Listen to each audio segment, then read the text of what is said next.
A kind of pancake cake, YouTube style. Throw 50 grams of butter into a saucepan and add 400 milliliters of milk. Toss in 50 grams of sugar, 1 shot of espresso, and 2 tablespoons of Dutch cocoa. Whisk it all together and let everything melt. Then let it cool down. With a rubber bowl, you won't have to chase it all over the kitchen.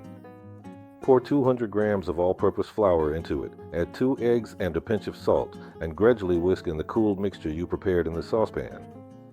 Stick it in the fridge to rest for an hour.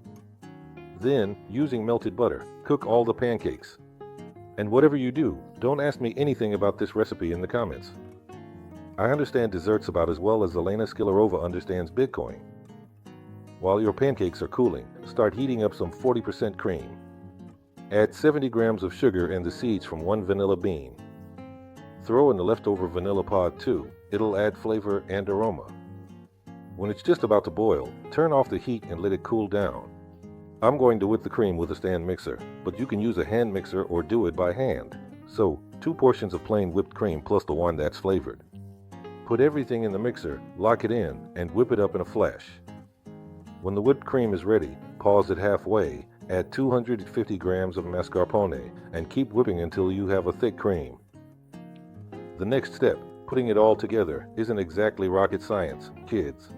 It takes a bit of skill and finesse. Unfortunately, watching me is like watching a sculptor after a night out in Boscovus. Even though I ate 3 of those ladyfingers during the process, I still ended up with not enough cream. Alright, fine, I actually ate 5, just so you don't freak out, but I still didn't have enough cream. In the end, you just start slapping it on everywhere, making a mess, and then you try to smooth everything out with that fancy pastry tool. At the end, it should look nice, even, and perfectly finished. Unfortunately for me, it looks like Helena Polowska sat on the right side of my cake.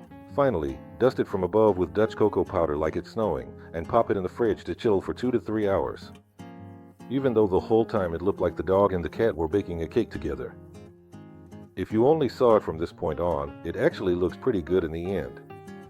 And I guess it must have been damn good too, since this is the only piece left for me. See ya.